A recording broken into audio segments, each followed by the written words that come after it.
Hey friends.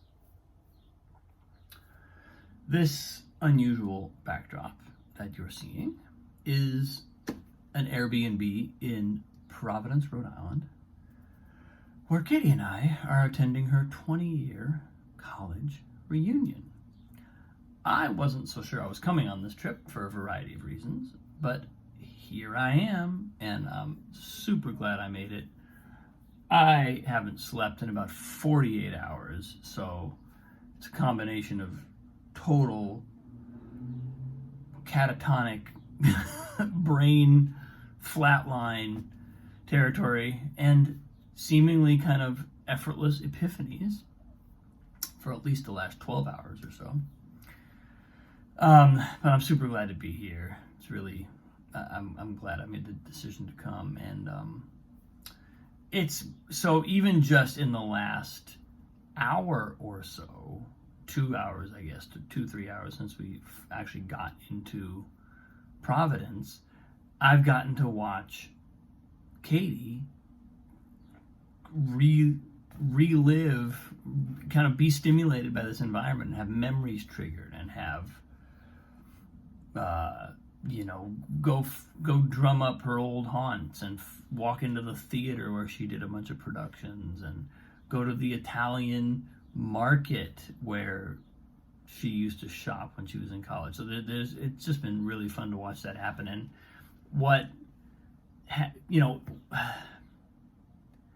there's something again, I'm right now living somewhat of a vicarious experience. This isn't my history really that I'm connecting with, but partly I think because of that, partly because it's not my history, it's not me who's having the memories.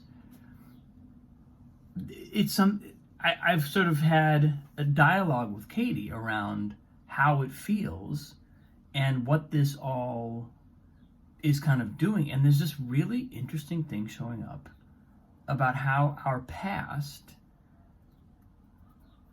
is entirely the product of memory.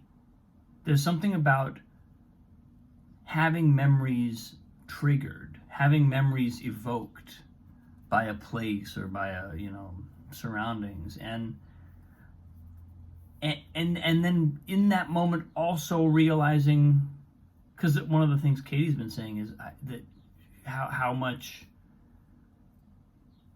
even though this place was her home for so long, it doesn't feel like her home now, whereas other places she spent time, maybe not even, doesn't have to be more, or the amount of time isn't so important. There's a kind of sense of having a home there. And I know that from my own experience in a number of ways. I have a whole slew of places that are that have felt like home and that still feel like home, oddly, for whatever reason. And they're certainly not the places that I've either spent the most time or necessarily have the most history or have the most connection to for any reason. And so just observing what the structure of our past really is, and kind of clocking that it's memory. It's, Sadhguru talks about this all the time. It's imprinted memory, and that means that it's on some level completely, it can be, it's real and it's not real. It's there, but we can construct it, as we can also construct it. And this is the thing that I think I find most inspiring when I get into kind of the deeper levels of this work, and it kind of when I really sort of, when I really connect with what is happening on a deeper level that I'm only periodically conscious of. I'm not conscious of it all the time, but I'm only periodically.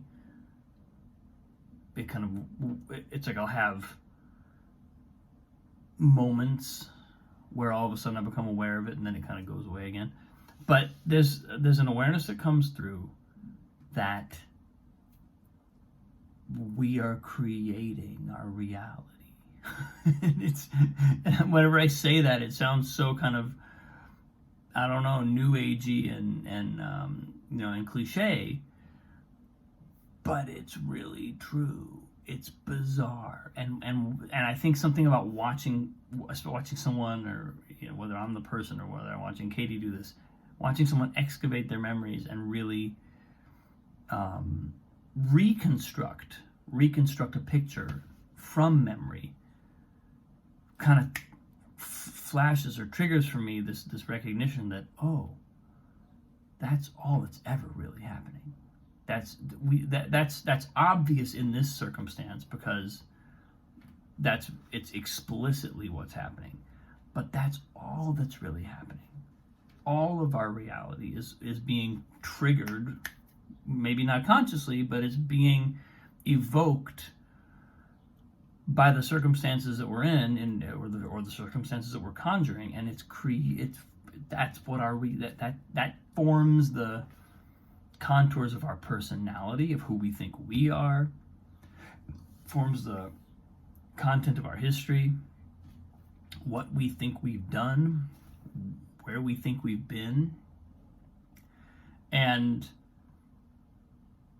there's a kind of almost vertigo that I get when I actually connect with that, when I actually connect with the idea that my entire reality is memory. Because it's so radically reframes what's real and what's not, and kind of takes, there are aspects of my reality, of my identity, that I'm more attached to, aspects of my identity that I'm less attached to, aspects that I struggle with and work with, and aspects that I feel easy about and don't have a big struggle with. But all of them are the same stuff. And when I'm doing the work, I tend to sort of focus on the ones, well, this is where the work needs to be done, and this is going well, or whatever. I divvy up my attention based on what feels like it's the problem at any given time.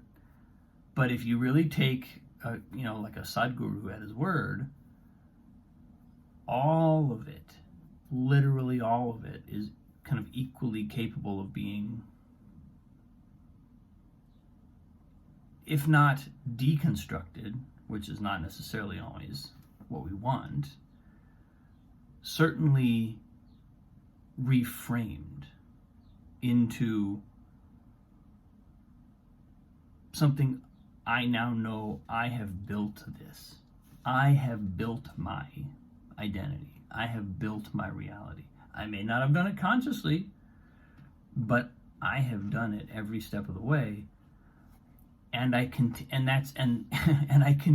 to do it. In this moment, I continue to create my reality. In this moment, I continue to create my identity. And again, it sounds kind of obvious when you say it. When I say it a certain way, it sounds kind of obvious, but it's actually incredibly profound to really take that on board and to realize just how much of our perception, just how many of my decisions, just how many of my choices in a day are really a product of memory, of something that doesn't exist, something that doesn't actually exist other than in my memory.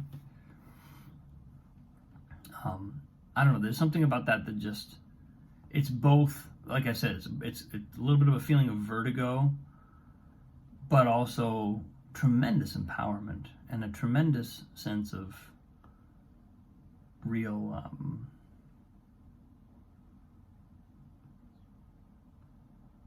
choice. It really empowering my own choice to live and be who I want to be. live the life I want to live, create the reality I want to create. So yeah, I think that's how this vicarious experience of kind of plunging through Katie's past, which is only going to continue. We're just getting started. We haven't even really gotten to the big stuff. But it's a really fun exercise for me. And I'm not, I'm sort of sitting shotgun on this one. I'm not driving, but I'm along for the ride, and I'm looking out the window, and it's a fun journey. So that's where I am today, folks. Appreciate you, love you. Thanks for watching. Have a wonderful day. I will see you tomorrow.